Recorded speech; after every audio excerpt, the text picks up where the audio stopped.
All right, today we are talking value and what we can add as far as value to our customer, our stores.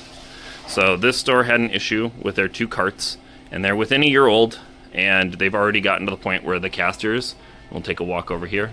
First one is completed and ready to go. I wanted to make sure I actually had a good option for them. And you can see our casters are actually to the point where they're falling off, and we are unable to reuse these posts and put new inserts in here. And you can see that they've actually completely wore the threads right off. So there's nothing holding this together. It just falls apart. The casters barely turn. They don't rotate because the bearings wore out. And what can we do to help our store? Now, it's really easy to say, just buy a new one, right? I'm going to toss on the screen what this cart costs, and then I'll give you the option to kind of like think about that in your mind and the amount of time it takes to rebuild this guy and make it right for the store, just using 4 casters, no brakes. That saves you a little bit of money not using brakes. Once you put brakes on it, they get a little bit more pricey. These are like 49 cents a piece, these little guys. And then a new set of posts. So let's get started. So as I'm building this cart, I kind of wanted to share a story and why I wanted to talk about value and why value to our customer is really important. I think in any industry, when you're taking care of somebody, adding value, everything you do is always worth it. Now, I know anybody could build a cart. This isn't about building the cart. There's more to this than that. And we'll talk about all the numbers at the end as far as like, did we save money? Is this worth your time? And that's all up for debate. But I want to share a story. I was working with one of our new techs, and we were in a kitchen. We're going to be working on a vector oven. Anybody who's worked on a vector oven, we had to replace 2 blower motors in it. And it was piping hot. They just got done making food. I'm not going to make my new guy work on this oven hot. As we're standing there, we're kind of just chit-chatting. He's still getting to know his job, and that's perfectly fine. That's what I want to do. I want to have conversations like that. And I looked over, and in our kitchens, we have a holding cabinet for our fried chicken.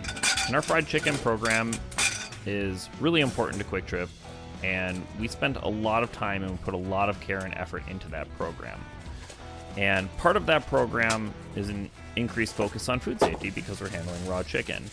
So we have internal and external food audits that come in, and they check our equipment and they check our processes and they check temps and they go through all of that because we want to be better than the best as a company.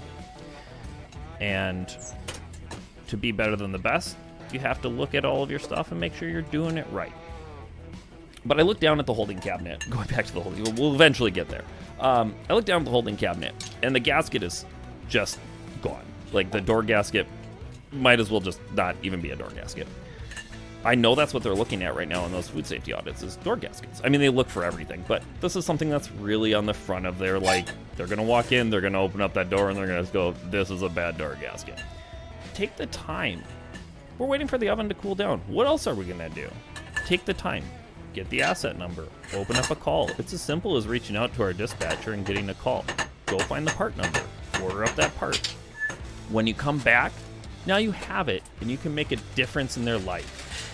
And it might be a small thing, but they got a lot going on. It's not like they're just standing around staring at the wall, too. They're cooking. They're moving forward. They're prepping for tomorrow. They're prepping for later.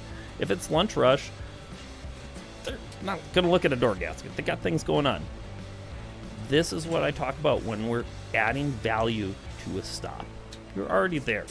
And it's a small thing like that that makes a difference in that store. And maybe they don't even know you're going to do it.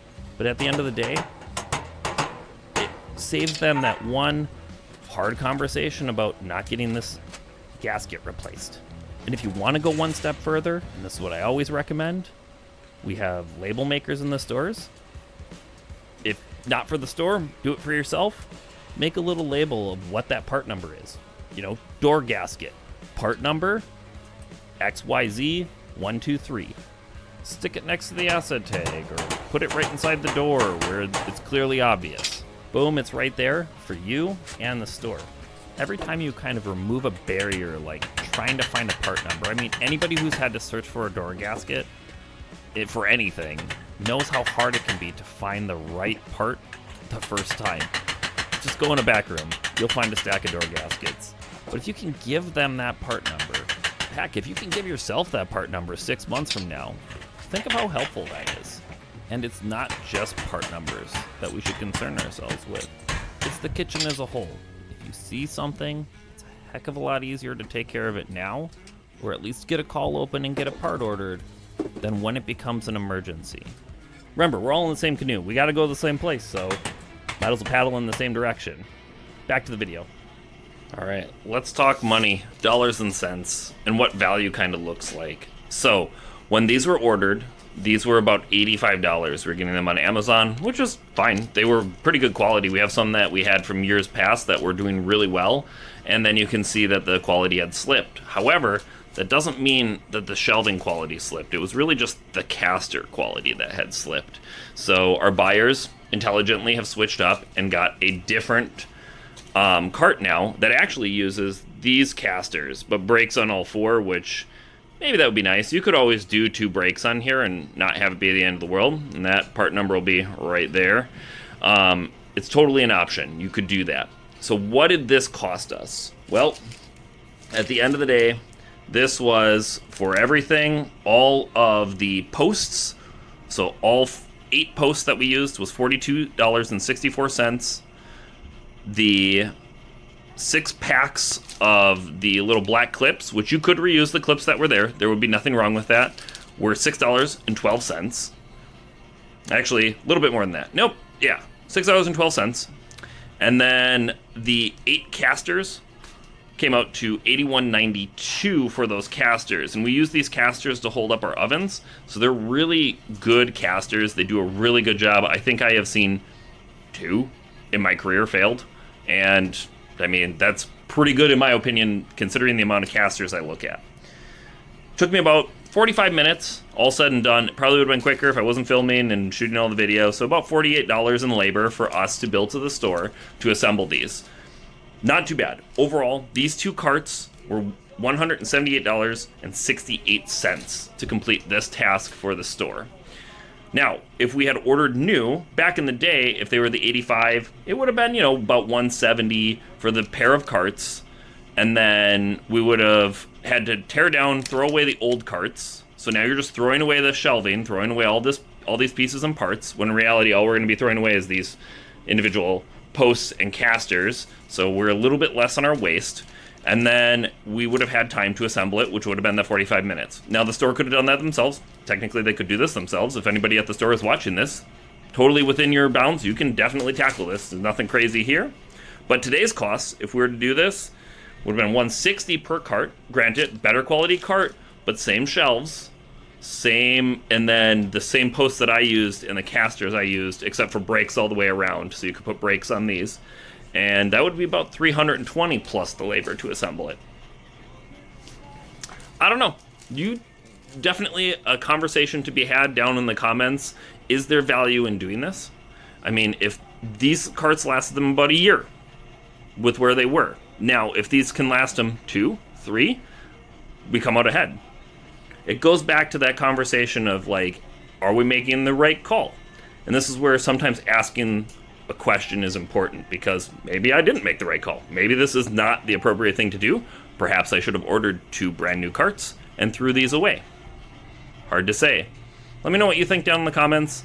It's definitely one of those things of, how do you make choices? We always have to make choices out in the field, and, sometimes you make the wrong one and sometimes you make the right one. Maybe sometimes it's actually, not a major deal and it isn't a huge savings. But you look at it, we saved about $160, somewhere in that range, 150.